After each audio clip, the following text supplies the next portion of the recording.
Mesdames et messieurs, bonjour. Merci de vous savoir très nombreux devant vos petits écrans pour suivre votre émission Parlons Vrai. Aujourd'hui, nous allons recevoir pour vous le pasteur Pierre Casse, avec qui nous allons parler de la question, n'est-ce pas, de ces différents scandales qui passent autour de pasteurs, autour des chantres de l'Éternel. En tant que berger, avec lui, nous allons essayer un peu de comprendre quelles sont les conséquences, n'est-ce pas, dans la vie de l'Église du corps, dans la vie plutôt de l'Église corps du Christ, mais aussi est-ce qu'on peut pas quand même que le pasteur, les anciens ne peuvent pas se retrouver pour essayer quand même d'organiser ces secteurs des hommes de Dieu, parce qu'il y a trop de scandales qui ne cessent, n'est-ce pas, de défrayer la chronique. Pasteur Pierre, bonjour. Bonjour. Comment allez-vous? Je vais bien par la grâce du Seigneur Yeshua HaMashiach. Et l'Église se porte aussi bien? L'Église se porte bien, elle aussi. Parce qu'on parle de l'Église, comment vous vous sentez avec tout ce que vous apprenez sur la toile, autour des pasteurs? Quel message vous aviez à apporter à l'Église? Est-ce que ces scandales ont eu aussi des conséquences dans l'Église primitive? Non, ces scandales, je dois d'abord aussi les connaître pour les maîtriser avant de parler de cela. Mais ce qu'ils font, eux, ça ne nous intéresse pas. De même, ce que nous disons et faisons chez nous, ça ne les intéresse pas aussi. Nous sommes séparés. Il y a comme un abîme entre les deux groupes, leur groupe et le nôtre. Et ils parlent, ils vivent comme les gens du monde qui n'ont jamais connu le Seigneur, et c'est vrai. Ils ne l'ont jamais connu. Nous avons connu le Seigneur. Notre vie a été transformée profondément. Nous sommes bien enfermés en lui, Yeshua, au moyen des Écritures. Nous nous efforçons de vivre une vie sanctifiée, séparée, dont nous avons été lavés de tous les mauvais esprits, de tous les péchés, et mis à part pour être employés par le Seigneur. Donc ce qu'ils font n'intéresse pas les membres de l'Église véritable. Et ça ne peut pas les influencer. Mais vous, en tant que berger, vous avez quand même appris qu'il y a eu des vidéos sextapes autour de différents pasteurs. Il y a eu la débauche, des vidéos qui ont été publiées où les pasteurs sont tombés dans l'infidélité. Ce sont quand même des bergers. En tant que vous, berger, comment vous aviez appris cette nouvelle? Bon, c'est que je dois avoir entendu de ces messieurs-là. C'est tout à fait une vie normale pour eux. Ils vivent comme ça chaque jour. Oh, ils vivent comme ça? Ils vivent comme ça, c'est leur vie, parce qu'ils n'ont pas été appelés par le Seigneur. Ils n'ont pas été lavés de leurs péchés, de leurs iniquités. Ils ne connaissent ni le Seigneur, ni sa parole. Ils parlent d'après le monde. Et le monde les écoute, les écoutera toujours.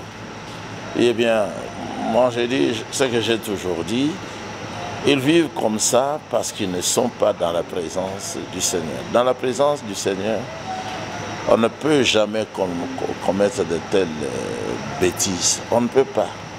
Quelqu'un qui se dit serviteur du Seigneur, il ne va pas jusqu'à enlever les habits pour montrer sa nudité, ce qui est de la disgrâce. Un tel homme ne peut pas être écouté, même pas par une seule âme, parce qu'elle montre qu'elle est encore sale, elle est encore dans le monde. Bref, ces gens-là envoûtent le monde, ils envoûtent le pays. Mais est-ce que ce n'est pas parce qu'ils n'ont pas suivi votre message? Il y a longtemps que vous parliez de la polygamie, et je me rappelle, il y a une émission qu'on a à faire avec vous. Vous m'aviez dit que la plupart de ces pasteurs vivaient dans l'hypocrisie.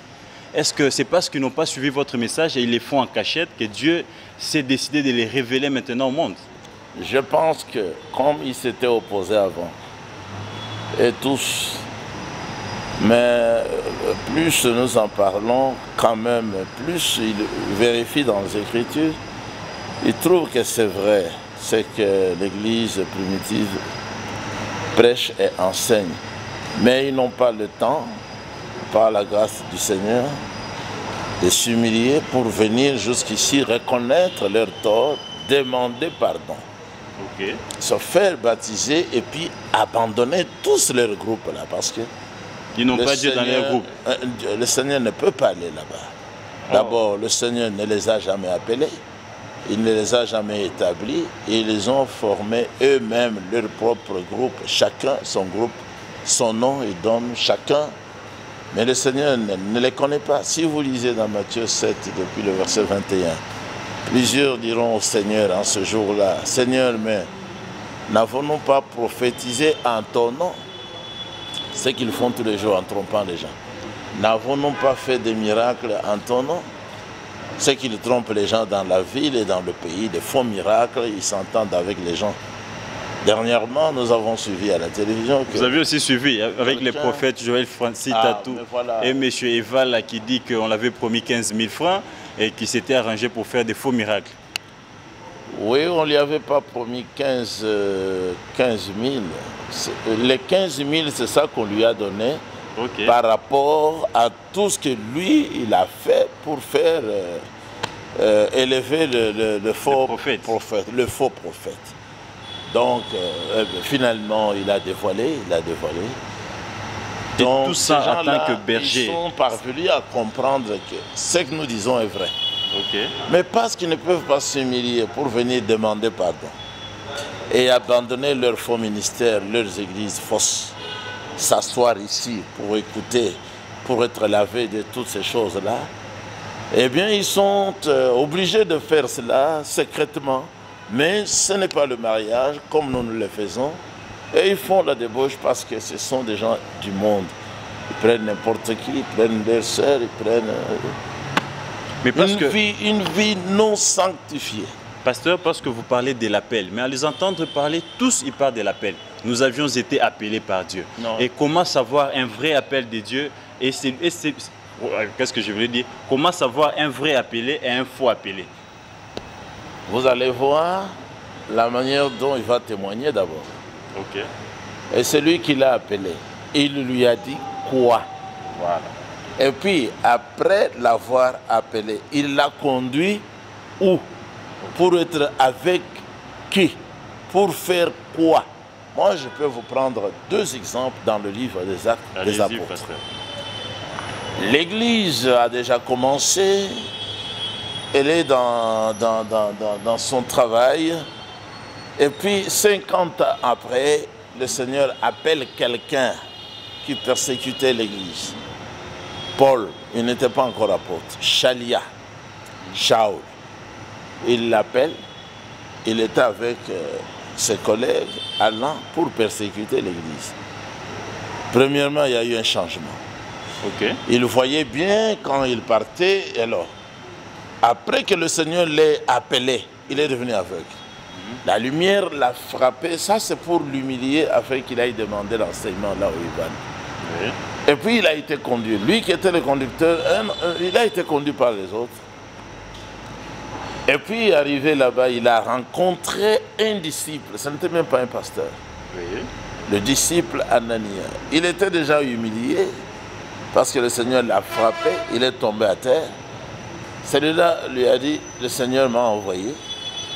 C'est lui qui t'est apparu sur le chemin. Et il a fait de moi son envoyé pour toi, pour que je te parle de toi, pour que tu sois baptisé. Il n'a jamais douté. Là même, c'était le changement. Et puis le changement total. Il a été baptisé. Oh, il a régné tout. Du coup. Et puis, où est-ce qu'on l'a placé? Dans la véritable église primitive qui existait déjà. Il n'a pas commencé son propre ministère pour faire son propre groupe, non. Il est allé voir les anciens, les gens qu'il n'aimait pas, qu'il arrêtait, qu'il persécutait. Il est allé les voir pour leur présenter ce qu'il croyait afin que les anciens là disent à lui si ça va ou si ça ne va pas. Voilà un premier appel. Nous voyons un autre. C'est même l'eunuque éthiopien. Lorsqu'il a été appelé, c'est dans le désert. Mais on lui a envoyé Philippe, qui était un diacre, un évangéliste également. Il lui a posé des questions auxquelles il a répondu humblement. Il a dit, je ne comprends pas ce que je lis. Bien que je lise dans le livre d'Ésaïe le prophète, il lisait la vérité au sujet du Sauveur, mais il ne comprenait pas. Par manque d'esprit. Il n'avait pas l'esprit aussi, il était seulement préparé. Et il a posé la question, mais de qui le prophète Ésaïe parle-t-il ainsi? Philippe, ouvrant la bouche, il lui a annoncé la bonne nouvelle de Yeshua. Comme il continue, c'est lui qui a dit à Philippe, mais voici de l'eau. Qu'est-ce qui empêche que je sois baptisé? Vous voyez le vrai appel, c'est pour amener quelqu'un à écouter le véritable enseignement qu'il faut, oui. L'enseignement du jour, le pain de ce jour-là, et finalement à être baptisé. Tous ces gens-là ne sont même pas encore baptisés. Oh. Ils ont le baptême, le faux baptême catholique, protestant, dans la Trinité, ainsi de suite. Ils ne savent même pas qu'il y a le baptême biblique à faire. L'apôtre Paul a été baptisé. Okay. L'Éthiopien a été baptisé. Prenons un troisième exemple, dans Actes des Apôtres, oui. Au chapitre 10e. Bon, quelqu'un avait aussi son groupe chez lui, hein? C'est Corneille, oui. Chez lui. Il priait, il faisait beaucoup d'aumônes. Maintenant, le Seigneur s'est souvenu de tout ce qu'il avait fait, oui. De bien. Et il lui a envoyé un ange. Oui. Quand le Seigneur veut sauver quelqu'un, il lui enverra toujours quelqu'un qui soit dans la véritable parole, véritable église. Il ne peut pas le laisser comme ça, se déambuler, faire n'importe quoi. Donc, à vous entendre parler, pasteur, vous voulez dire que la plupart de ces pasteurs, ils ont d'abord un problème d'enseignement, oui. Et des deux, ils ont aussi un problème de père spirituel. Exactement, ils n'en ont pas. Est-ce que qui est le père spirituel du pasteur Pierre? En fait, oui. Comme j'avais envoyé Jean-Baptiste, pourquoi traînes-tu pour te faire baptiser? Alors qu'on m'avait déjà baptisé par un Toumba Moïse dans le groupe de prière, okay. Imitant le frère Branham. Okay. Ces gens-là, ils imitent le frère Branham. Mais quand le Seigneur... la parole du frère Branham. Il ne croyait pas d'abord. Lui, Toumba, là, il ne croyait même pas au ministère du frère Branham. Okay. Il traitait frère Branham de voleur à ma présence. Oh. Mais chez lui... Et tous d'ailleurs, il y a les Dituku, il y a les Detula, il y a les Tchakachika, il y a les de la Somo. Ils trichent, ils lisent les brochures, ils trichent quelque chose. Et puis ils vont présenter journellement devant les gens pour se présenter comme... Et ils trompaient qu'ils avaient reçu la révélation à Kassangoul. Alors que c'est dans les brochures qu'ils lisaient. C'est Jésus-Christ qui est Dieu. Le baptême, ce n'est pas au nom du Père et du Fils. Et vous aviez été aussi appelé? Moi, j'étais appelé, je vous dis que le Seigneur est venu me visiter. Alors étudiant. À l'IPN, alors étudiant. Je connais encore la maison dans laquelle je dormais. C'était chez le professeur, un grand professeur, Kadima Kamouleta. Il était chef de section sciences humaines, mais il était professeur en langue. Il était linguiste. On m'a appelé par le Seigneur le matin. J'ai vu deux hommes venir. Et quand ils ont commencé à nous parler, ils répétaient exactement ce qu'on m'avait dit là. Okay. C'était Barout ici, c'était Mali.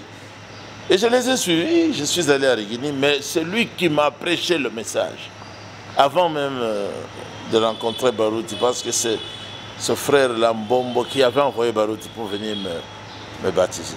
C'était Mbombo Papé Mweli qui travaillait chez nous dans le dépôt pharmaceutique de mon oncle Kalonji Moutamba. Mais pasteur, ce qui étonne un peu que Barouti était votre messager.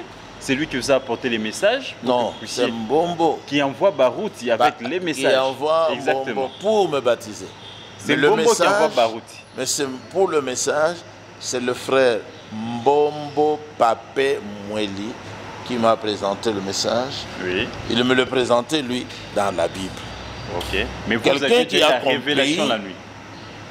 Quelqu'un qui a compris, il présentera le message avec la Bible. Parce que le message se trouve dans la Bible. Mais aujourd'hui, il semble que vous n'êtes pas en bon terme avec le pasteur Barouti. Mais c'est depuis 1983 que Barouti... Vous l'avez traité de ne plus être dans la vérité. Barouti a rejeté le message depuis 1983. Comment ça l'a rejeté? En rejetant d'abord celui que Dieu avait envoyé, Evald Frank, avec le message pour nous le donner après William Branham. Okay. C'était lui l'unique serviteur mandaté par le Seigneur. C'est lui qui est venu avec le message ici, au Congo-Brazzaville, au Rwanda, au Burundi, partout, en Afrique, partout, en Europe. C'est lui qui a évangélisé avec le message de Branham. Et même aux États-Unis, et même dans l'assemblée de Branham, c'est Val Frank. C'est lui qui a fait les brochures que vous voyez là. Okay. 20 ans après, les imitateurs se sont levés, sont les enfants de Frère Branham. Je connais bien cette histoire. Barouti a rejeté l'enseignement de Frère Branham sur les 7 sceaux. Et c'est ça votre point de discorde? Oui, ça c'est le premier point. Ça c'est le deuxième. Barouti ment à la face du monde qu'il connaît le jour et l'heure où le Seigneur va revenir. Oh. Et ça c'est un mensonge satanique. Parce que Matthieu 24, 36, non, vous ne pouvez pas recevoir, d'après ce que nous avons appris par le prophète Branham, oui, une révélation qui ne rejoint pas d'autres révélations qui sont déjà dans la Bible, attestées comme vraies. Okay. Si votre révélation contredit la révélation mère, la Bible, alors la vôtre est fausse, parce que ce qui est dans la Bible est vrai. Son collègue dit au Cadi que le Seigneur est déjà venu. Mais lui, entre-temps, il continue à prêcher. Oh. Quelle contradiction et quelle sorcellerie. C'est vrai. Oh, et où il trompe le monde entier que le Seigneur est déjà venu. Allez voir quel nombre il a. Okay. Mais les gens suivent de telles personnes, ils vont écouter de telles personnes alors que... Mais à vous entendre, le Seigneur n'est pas encore à vous entendre parler, pasteur, c'est comme si il n'y a que vous qui avez la vérité. Tout le monde prêche les mensonges. Je ne peux pas nier sur la terre aujourd'hui. Oui. Parce que Val Frank avait la vérité, il est tombé, je l'ai démasqué. Oh. Je l'ai suivi jusque chez lui en Allemagne, comme disent les Écritures. Je l'ai appelé à parler avec moi. On s'est entendu au téléphone. Moi, aux États-Unis, qu'on se rencontre à Krefeld pour parler. Je suis allé. Quand il m'a vu, il commençait à avoir peur. Maintenant, j'ai tout fait, humblement, pour l'amener à accepter le débat. Devant la porte, à la porte de son église, il y avait un monde fou dehors qui était venu pour la fête de mariage. Oui. Dans moins de 5 minutes, parce qu'il avait soutiré quelques phrases dans le mariage et le divorce, prêché par le prophète Branham. Et ça, c'est du vol. Il n'y a que Satan qui peut faire ça. Okay. Frère Branham a enseigné profondément sur la polygamie. Lui et Val Frank a soutiré les phrases. Les enfants de Frère Branham ont soutiré les phrases. Moi, votre frère, je les ai dévoilés, je les ai démasqués, je les ai suivis. Vous vouliez seulement que la polygamie soit maintenue. Je voulais que l'originalité de cet enseignement-là soit gardée. Le Seigneur a même dit dans Jean 14, si quelqu'un m'aime, il gardera ma parole. Et il n'y a personne maintenant qui garde la parole du Seigneur comme moi, votre frère. On ferme cette parenthèse. Alors je les ai poursuivis en Amérique, ils les ont fui. Oui. Avant, j'étais en Allemagne, celui-là aussi. Quand il a vu, je lui ai montré, il a fui. On ferme cette parenthèse, pasteur, parce que vous vous vantez d'avoir la vérité actuellement en République. Non, c'est ce que vous venez de dire. Vous témoignez, voilà, excusez-moi les termes. Vous témoignez d'avoir la vérité actuellement, de respecter les Écritures du Seigneur. Mais regardez tout ce qui se passe en République démocratique du Congo. Est-ce qu'il n'y a pas une révélation à donner aux autorités du pays pour, n'est-ce pas, que la terre de nos ancêtres puisse bénéficier aux Congolais qui sont en train de pleurer matin, midi, soir, de pleurnicher dans la pauvreté? Nos autorités n'écoutent pas quand nous parlons. Nous avons la télévision, vous êtes venus avec le micro, ça va passer à la télévision, ils suivent. Oui. Mais ils n'écoutent pas. Ils n'écoutent pas. Est-ce que vous aviez déjà entrepris une action d'aller vers eux ou de les contacter individuellement pour leur passer les vrais messages pour que ces Congos se développent et soient libérés? Il y a on vient de me faire suivre, il s'appelle Kambaï. Il a été député, oui. Il est député, il a été ministre, il a parlé de moi qu'il va contacter les sages dans le pays, oui, pour que les femmes appartenant à quelqu'un qui les a épousées soient elles aussi reconnues. Pourquoi reconnaître seulement les enfants? Oui. Et non les femmes. Il a dit, je vais contacter les avocats, les juristes, les juges. Je vais contacter aussi le pasteur Pierre Casse parce qu'il connaît la Bible de l'Apocalypse, de la Genèse à l'Apocalypse. Ah. Donc, c'est aujourd'hui que j'ai écouté ça. J'ai dit, ah oui, ça commence à venir. Et lui et son collègue m'avaient déjà dit, je crois il y a 10 ans, Oui. pasteur, viens au Parlement, au temps de Kengo. Oui. Viens montrer cette vérité, la différence qu'il y a entre l'homme et la femme. Kengo te donnera les offrandes. Oui. Mais viens nous enseigner sur ça. Oui. Donc s'il Vous n'êtes venait, jamais ça va. parti. Bon, non, c'est à eux de venir. C'est Ce à eux n'est de pas à venir moi à l'église. d'aller. Je ne peux pas m'offrir. Ok. J'ai été jusqu'à la présidence, Oui. accompagner un ancien ministre du gouvernement Tibala Oui. pour qu'il dépose son dossier. Il l'a déposé. Arrivé là-bas, oui, nous avons été respectés, mais je n'ai pas vu le président. Ok. Je voulais qu'au cas où je le voyais, que je lui parle face à face. Ainsi dit l'Éternel. Moi, je lui parle à travers la télévision, la radio, parce qu'il avait prié au stade appelant le Dieu d'Israël. Est-ce que vous étiez là aussi? À venir. Au stade. Non, Au stade qu'on a dédié le pays à Dieu. non, je ne savais même pas que ça allait se faire. Vous n'avez pas été Parce associé. que moi, on ne m'associe pas pareil. Parce que de temps en temps, vous les rejetez comme des païens. Mais parce qu'eux aussi ils me rejettent. Mais est-ce que ce ne sont pas des païens?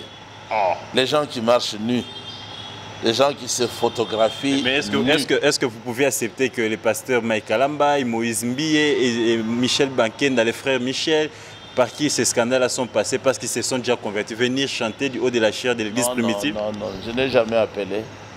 Et s'ils venaient? Je n'ai jamais appelé l'un d'eux. D'abord, ils ne chantent pas la révélation. Comment ça? Ils parlent, mais ce dont ils parlent là, ils ne parlent pas de ce que Dieu a fait aujourd'hui. Ils chantent quoi? Ils chantent Dieu, ils chantent ses miracles, ils chantent ses bienfaits. Et ils invoquent à venir. De Mike les peuples de Dieu. Galamba, il est congolais, mais il s'appelle Mike Galamba. Il habite juste ici. Oui. Quand il chante, je l'avais suivi en Suisse, il chante quoi?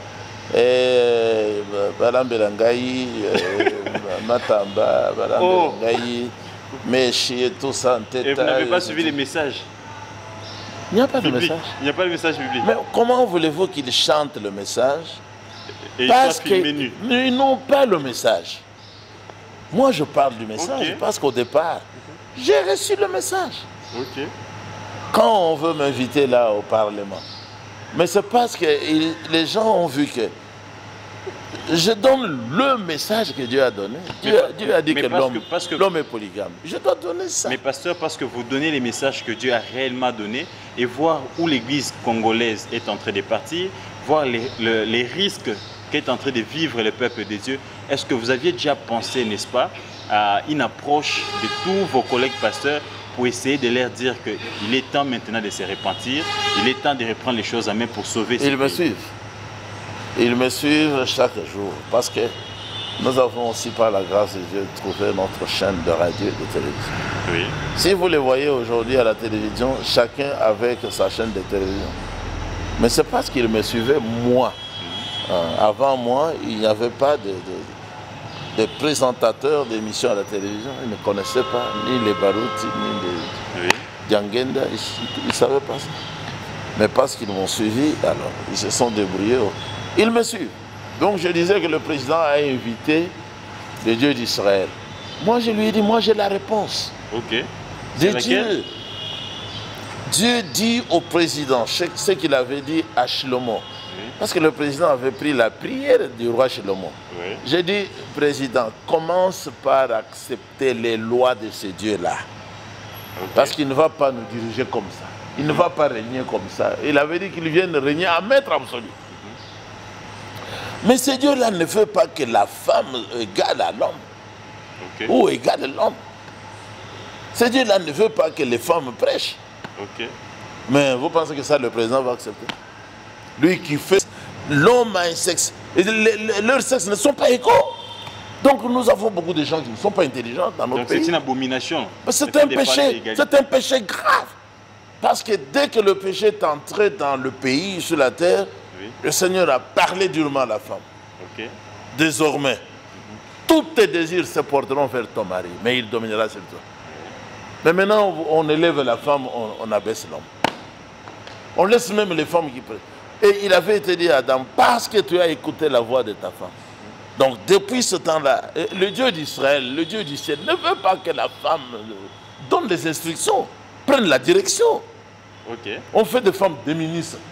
Ce n'est pas biblique. Non, jamais. C'est anti-biblique. Oh. Les ministères sont réservés exclusivement aux hommes.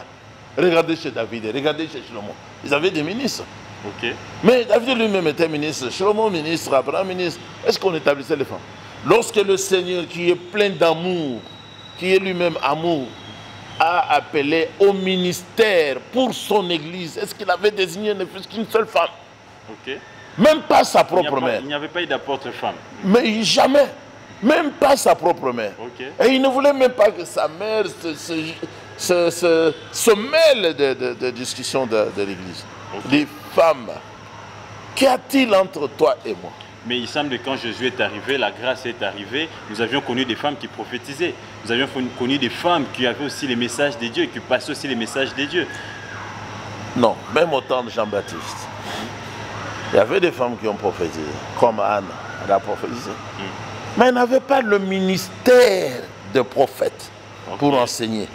Donc prophétiser, c'est autre chose, mais avoir les ministères, exactement, exactement. Prophétiser, c'est comme, je le dis souvent en exemple, dire que nous connaîtrons un temps de sécheresse dans notre pays, ce qui n'est jamais arrivé, nous ferons 2 ans sans pluie. Ça, ce n'est pas un enseignement, c'est une prophétie, c'est l'annonce. Okay. Ça, n'importe qui peut le faire s'il a le don de prophétie. Okay. Mais avoir un ministère prophétique comme Abraham, comme Moïse, comme Daniel, comme Jean-Baptiste, comme... Vérifiez, vous verrez que tout ce que je viens de citer, c'était des grands enseignants, des docteurs. Okay. Comme Frère Branham, non. Parce que les gens aiment le Nouveau Testament. Dans le Nouveau Testament, c'est tout à fait clair. Comme dans toutes les églises des saints, que les femmes se taisent. Parce qu'il ne leur est pas permis d'y parler. Okay. Elles doivent être soumises. Comme le dit aussi la loi. Si les femmes ont des questions à poser, qu'elles interrogent leur mari, mais à la maison.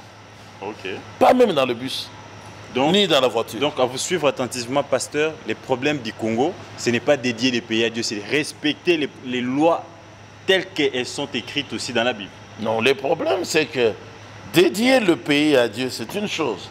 Mais c'est verbal. C'est verbal et puis c'est... On ne comprend pas ce qu'on dit. Donc vous n'êtes pas d'accord avec des femmes ministres, des femmes présidentes d'assemblée, des femmes pasteurs. Mais le Seigneur au ciel n'est jamais d'accord. Même le Seigneur au ciel. Mais c'est lui qui a dit, je ne permets pas à la femme ni d'enseigner, ni de prendre l'autorité sur l'homme. Donc tout ça... Elle doit demeurer dans le silence. Parce que l'homme a été fait en premier, la femme ensuite. Vous abaissez l'homme qui est le chef. Vous élevez la femme. Vous voulez suivre l'Amérique. Okay. Mais l'Amérique, c'est le modèle de tout ce qui est abominable aujourd'hui, le péché, tout ça. Mais il y en a qui disent la saleté. Mais il y en a qui disent que l'Amérique, c'est le seul pays qui prête serment sur la Bible. Donc ils ont dit un pays à Dieu. Moi, j'étais en Amérique par 2 fois. Okay. Hein? C'est la saleté. Allez aux États-Unis. Vous ne verrez pas. Oui, oui. Ce qui se passe c'est le complexe d'infériorité. Pourquoi copier l'Amérique? Pourquoi copier la France? Hein? Pourquoi copier les pays qui sont déjà tombés dans le péché? Pourquoi? Donc ici, nous devons arrêter d'élever des femmes à des postes de responsabilité. Il faut absolument, si on veut que le Seigneur règne ici, oui, il faut revenir à la Bible, et la Bible interdit formellement à la femme d'enseigner ou même de prendre l'autorité sur l'homme. C'est aussi à la base et une de la femme chrétienne et une femme... Mais oui. Et puis une femme chrétienne n'acceptera jamais d'être nommée soit DG, ministre, tout ça, parce qu'elle va régner sur les hommes. Et Dieu ne va pas l'aimer. Elle peut gagner de l'argent, elle peut être populaire, mais Dieu sera fâché contre elle. Dès qu'on élève la femme, le jugement pour le pays là, ce pays-là, est arrivé. Aux États-Unis, le prophète Branham a donné cette vision de portée mondiale. La 6e vision pour l'Amérique, c'était l'élévation d'une femme au rang de président. Oui. Elle est vice-présidente. Cruelle, méchante, okay, mais belle de figure. Ah. Alors frère Branham dit, après ça, il n'y aura que le jugement.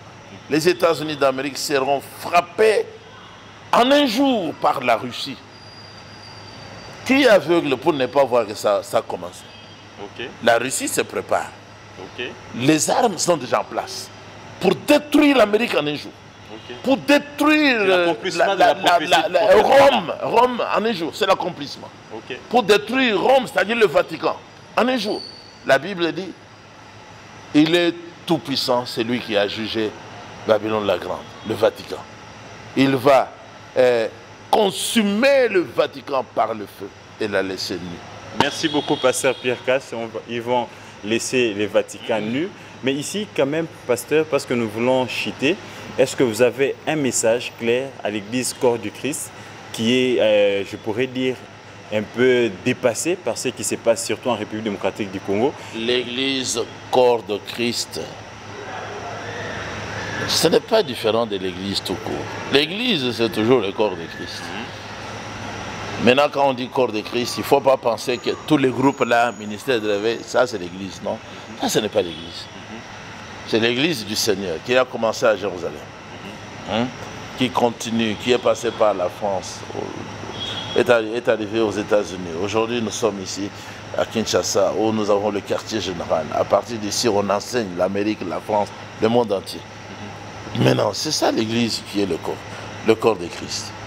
L'Église a plusieurs qualités. La qualité d'assemblée, elle rassemble beaucoup de gens, différentes personnes. Mais en tant que corps de Christ, elle constitue une entité. Mais il ne faut pas penser que l'Église corps de Christ, comme ces gens la trompent, l'Église corps de Christ, comme si eux-mêmes étaient dans le corps de Christ. Non, et ce sont des païens, ils ne sont même pas concernés par les corps de Christ. Il ne faut pas seulement dire païens, mais ce sont des incrédules, des non-croyants. Okay. Et ils ont fait ces choses-là comme Jeannès et Jambres avaient fait aussi les serpents pour troubler l'esprit des Égyptiens. Voilà pourquoi ils ont des assemblées ici et là. Est-ce que c'est vraiment le Seigneur qui a conduit le groupe qui est juste à côté de nous de venir s'implanter ici? Alors que ils sont venus après vous? 10 ans après. Ok. C'est Satan. Ok. Ils ont pensé peut-être que comme nous habitons le quartier Beauvin, il y a ici les autorités du pays. Nous allons prendre tout l'argent seul. Dans notre pays, dans notre assemblée, les autorités ne viennent pas. Ils sont venus pour que vous puissiez vous parler. Ne viennent pas parce que ici on ne fait pas de choix, on donne la parole, qui que vous soyez. Répentez-vous, ça signifie répentez-vous. Toutes les femmes que vous avez cachées, il faut d'abord les présenter.